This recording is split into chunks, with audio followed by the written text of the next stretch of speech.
ప్రతి సందర్భం ప్రత్యేకం, ప్రతి సంబరం శాశ్వతం. మీ one stop shopping destination Mysore sari Udyog. నమస్కారం అండి.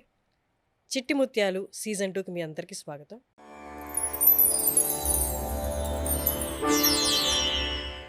నమస్తే సార్. నమస్కారం అమ్మా.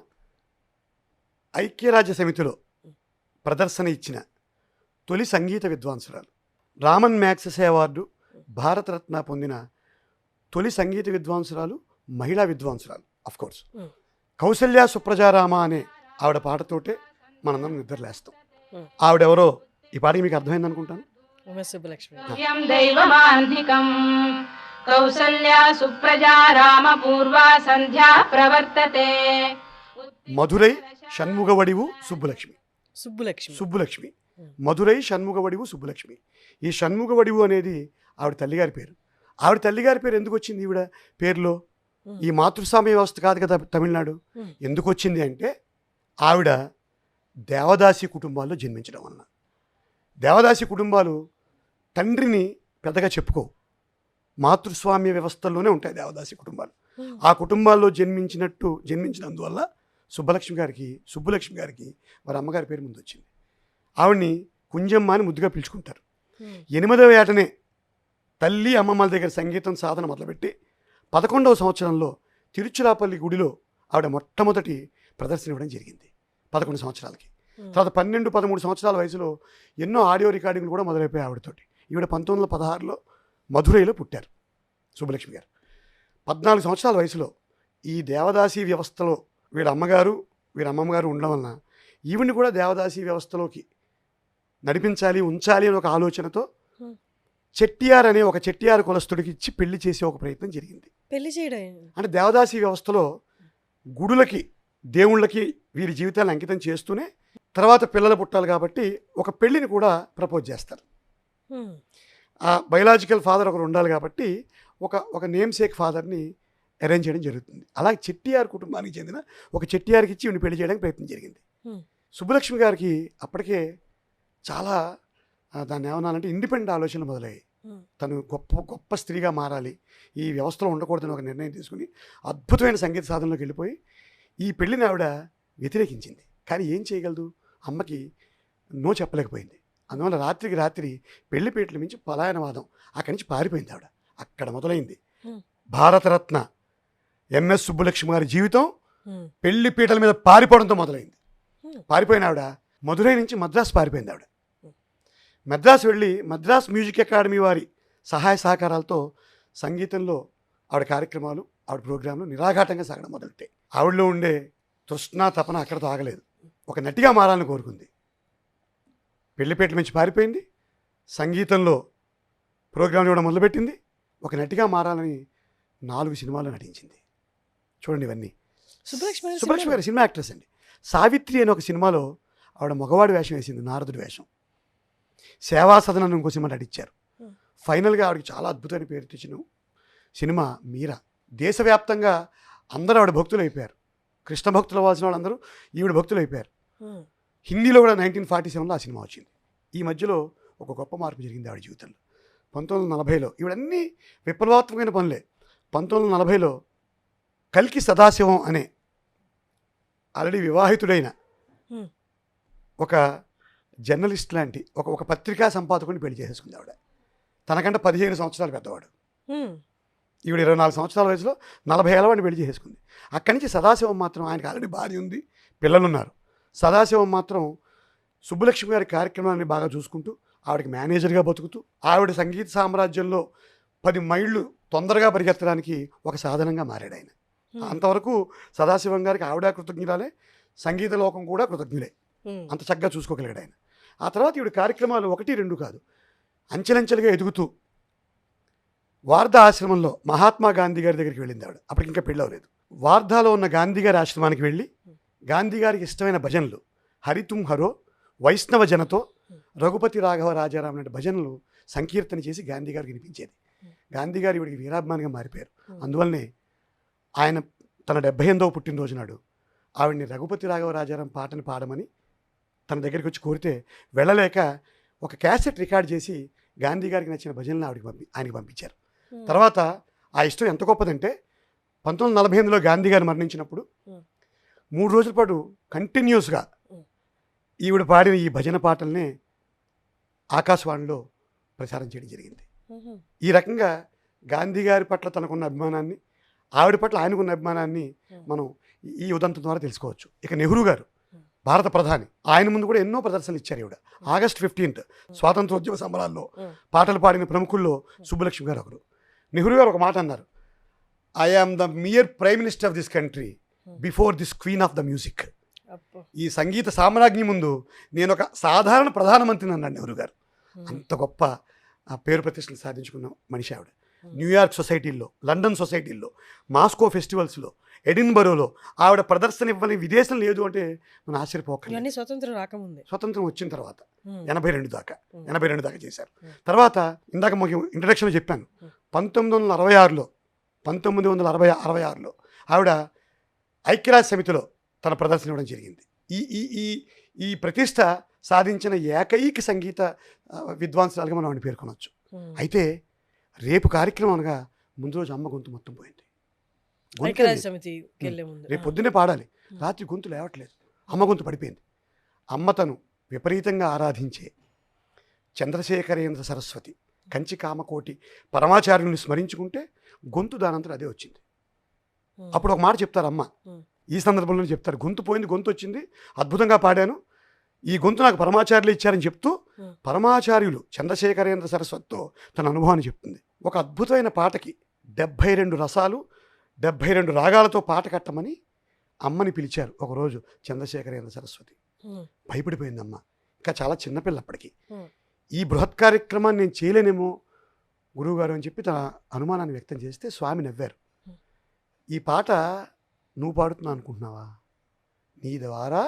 నీ ద్వారా ఈశ్వరుడు పాడతాడు, కంగారు పడకని చెప్పారు. సో అక్కడే ఆవిడలో ఒక డివైన్ అనుభూతిని కలిగించడం జరిగింది. సో అలా చేసుకుంటూ ఎన్నో చారిటబుల్ కార్యక్రమాలు.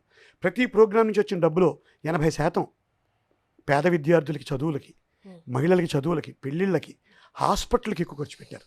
శంకర నేత్రాలయాన్ని ఐ హాస్పిటల్కి ఎన్ని కోట్ల రూపాయలు ఇచ్చారో వాళ్ళకే తెలియదు. ఈలోగా సదాశివం గారి పేపర్ చాలా నష్టాల్లో కూరుకుపోయి సామ్రాజ్యంగా బతికిన అమ్మ, పెద్ద పెద్ద భవంతుల్లో బతికిన అమ్మ మద్రాసుకి దూరంగా ఎక్కడో అడయారికి అవతల ఒక చిన్న రెంటెడ్ హౌస్లో మారిపోయి నేత చీరలు, సాధారణ జీవితంలోకి 2 ఎండ్స్ గడవడం కష్టం, పూట గడవడం కష్టం అన్న స్థితికి ఎంఎస్ సుబ్బలక్ష్మి గారు దిగిపోయారు. ఆ సందర్భంలో తిరుమల తిరుపతి దేవస్థానం ఎగ్జిక్యూటివ్ ఆఫీసర్ ప్రసాద్ గారికి 2 ఉత్తరాలు వచ్చాయి. ఈ పేదరికానికి దానికి సంబంధం ఏమిటి? ప్రసాద్ గారు 2 ఉత్తరాలు తెరిచి చూశారు. తిరుపతిలో అమ్మ మద్రాసులో ఎక్కడో ఒక చిన్న పూరి గుడిసి కంటే కొంచెం బెటర్ ఇంట్లో ఉంటున్నారు, తిండికి కూడా కష్టపడుతూ, ఎవరిని అడగని ఆభిజాత్యం, కోట్లు చూసిన మనిషి. ఏమైంది? 1979 సంవత్సరం ఇది. 1979 సంవత్సరం 2 ఉత్తరాలు వచ్చాయి ప్రసాద్ గారికి. దాంట్లో భగవంతుడి సేవలో తరిస్తూ, భగవంతుడినే స్మరిస్తూ, భగవంతుడిని ఆరాధిస్తూ సంగీతాన్ని సాధన చేస్తున్న ఎంఎస్ సుబ్బలక్ష్మి గారు కడు పేదరికంలో ఉన్నారు. వారి కోసం తిరుమల తిరుపతి దేవస్థానం ఏమైనా చేయగలదా అని ఒక టెలిగ్రామ్. 2వ టెలిగ్రామ్ కూడా అదే మెసేజ్. దేవుడి సేవలో ఉన్న ఎంఎస్ సుబ్బలక్ష్మి గారికి సహకరించగలవా? రెండో టెలిగ్రామ్. మొదటి టెలిగ్రామ్ పంపించింది కంచి కామకోటి పీఠాధిపతులు చంద్రశేఖరేంద్ర సరస్వతి. రెండవ టెలిగ్రామ్ పంపించింది పుట్టపర్తి భగవాన్ సత్యసాయిబాబా వారు. ఈ 2 చూడగానే కళ్ళు చెదిరిపోయాయి ప్రసాద్ గారికి. వెంటనే టీటీడీ చైర్మన్ గారు, రమేష్ అని ఆయన పేరు, మీటింగ్ పెట్టారు. మొత్తం మెంబర్స్ అంతా వచ్చారు. వాళ్ళందరూ ఏమన్నారు, వారు నాకు అమ్మంటే మాకు ఇష్టమే, కానీ ఆల్రెడీ ఆవిడ మన ఆస్థాన విద్వాంసురాలుగా, తిరుమల తిరుపతి దేవస్థానం ఆస్థాన విద్వాంసురాలుగా తీసుకున్న సందర్భంలో మనం ఆవిడకి ఇంకెటువంటి ఆర్థిక సహాయం చేయలేం, రూల్స్ అడ్డొస్తాయి, మనం కూడా ప్రభుత్వం కింద పనిచేసే సంస్థ కానీ ఇండిపెండెంట్ వ్యవస్థ కాదు కదా అన్నారు. ఏం చేయాలో పాల్పోలేక కన్నీళ్లు కార్చుకుంటూ దుఃఖంతో వెంకటేశ్వర స్వామిని దర్శించుకోవడానికి ప్రసాద్ గారు, ఎగ్జిక్యూటివ్ ఆఫీసర్ ప్రసాద్ గారు స్వామి దర్శనానికి వెళ్ళారు. గుడి మూసేస్తున్నారు, బయటకు వచ్చి ప్రసాద్ గారు మాడవీధుల్లో నడవడం మొదలు పెట్టగానే వీపు మీద పెద్దగా ఒక చరుపు పడగానే వెనక్కి తిరిగి చూశారు ప్రసాద్ గారు.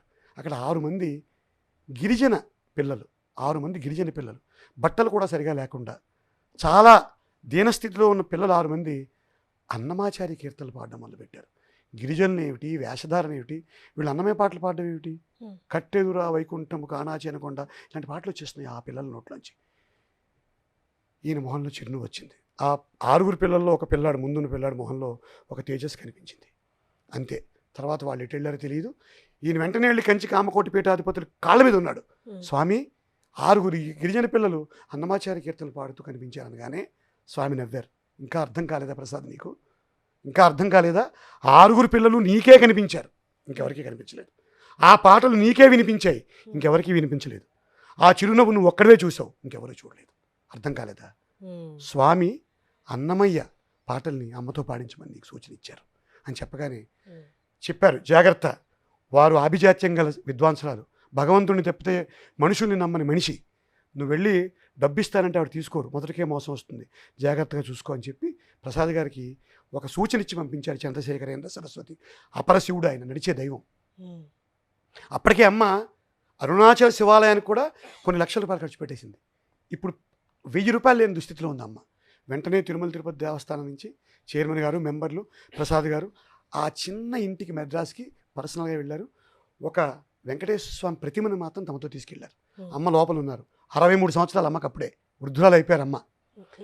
సుబ్బలక్ష్మి గారు. సదాశివం గారికి అప్పుడే 80 ఏళ్ళు. ఆయన వచ్చారు బయటికి ఇంటి నుంచి. టీటీడీ చైర్మన్ గారు, ప్రసాద్ గారు వెళ్ళి వారిని కలిశారు. స్వామి ఫోటో ఇచ్చారు, దండం పెట్టుకున్నారు. ఎందుకు వచ్చారని అడిగారు.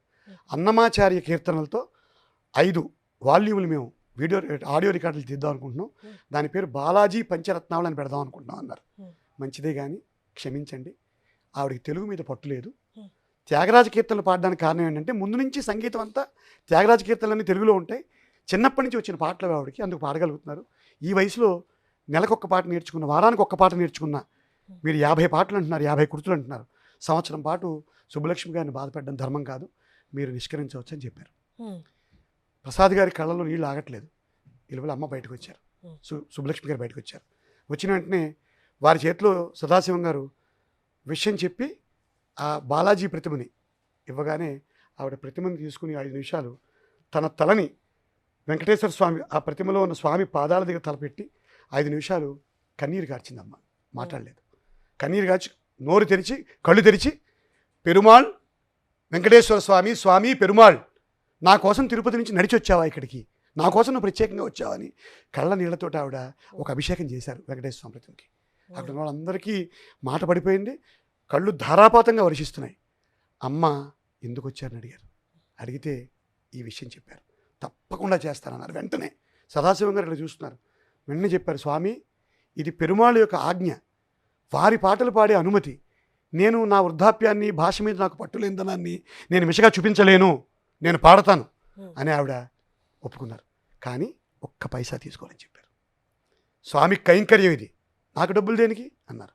అప్పుడు వారిని ఒప్పించడానికి చాలా కష్టపడాల్సి వచ్చింది. అమ్మ ఇది తిరుమల తిరుపతి దేవస్థానం కమర్షియల్ ప్రాజెక్ట్, ఇది దాంట్లో మీకు రాయల్టీ వస్తుంది, తీసుకోవాలి, ఇది కూడా స్వామివారి అనుజ్ఞగా భావించమని ప్రాధేయపడితే అమ్మ ఒప్పుకుంటే అప్పటికప్పుడు లక్షలాది రూపాయలని వారి అకౌంట్లో, సదాశివం గారి అకౌంట్లో, వారి కూతురు రాధ, ఆవిడ ఎప్పుడు మీరు ఎప్పుడు చూసుంటారు సుబ్బలక్ష్మి గారి కార్యక్రమాల్లో ఆవిడ పక్కన మళ్ళీ శృతిలోనూ పాటల్లోనూ సహాయం చేసే అమ్మాయి రాధ ఆవిడ పేరు. ఆవిడ సుబ్బలక్ష్మి గారి కూతురే. అంటే ఆవిడ బయోలాజికల్ డాక్టర్ కాదు, సదాశివం గారికి మొదటి భార్య కూతురు ఆవిడ. ఈవిడికి పిల్లలు లేరు. సో వారి అకౌంట్లు అందరిలో ఈ డబ్బులు వేయడం జరిగింది. ఆవిడ వెంటనే తన కీర్తనలు మొదలుపెట్టారు. 3 వాల్యూములు మాత్రం ఆవిడతో చేయించి ఈ అన్నమయ్య కీర్తనలు 30 కీర్తనలు పాడించి ఒక 2 వాల్యూములు మాత్రం సంస్కృత శ్లోకాలు, ఆవిడకి చేతనైన సంస్కృత శ్లోకాలతో 2 వాల్యూములు పూర్తి చేయించారు. ఆ సంస్కృత శ్లోకాల్లో భజగోవిందం భజగోవిందం గోవిందం భజ మూఢమతే శంకర భగవత్పాదుల రాసిన ఆ గోవింద స్తుతులు అన్నీ కూడా ఆవిడ పాడారు. అన్నమాచార్య కీర్తనల్లో ఇవాళ అందరం అద్భుతంగా ప్రతిరోజు పాడుకునే బ్రహ్మ కడిగిన పాదము అనే పాట అమ్మే పాడింది ఈ బాలాజీ పంచరత్నావళిలో భాగంగా. తర్వాత నానాటి బతుకు నాటకము, అది కూడా అమ్మ పాడిన పాటే. జో అచ్యుతానంద జోజో ముకుంద అనే పాటని వినని తెలుగువాడు ఎవరు ఉండరు కదా, ఆ పాట కూడా అమ్మే పాడింది. ఈ సేవలకు గుర్తింపుగా 1998లో భారత ప్రభుత్వం ఆవిడకి భారతరత్న ఇచ్చి సత్కరించుకుంది, గౌరవించుకుంది. 1987లో సదాశివం గారు మరణించిన తర్వాత ఆవిడ సంగీత కార్యక్రమాలు కట్టిపెట్టి ఆ తర్వాత 2004 దాకా వెంకటేశ్వర స్వామి సేవలో తరిస్తూ 2004లో ఆవిడ స్వర్గస్థులయ్యారు. ఇదమ్మా అమ్మ మధురై షణ్ముగ వడివు సుబ్బలక్ష్మి గారి కథ.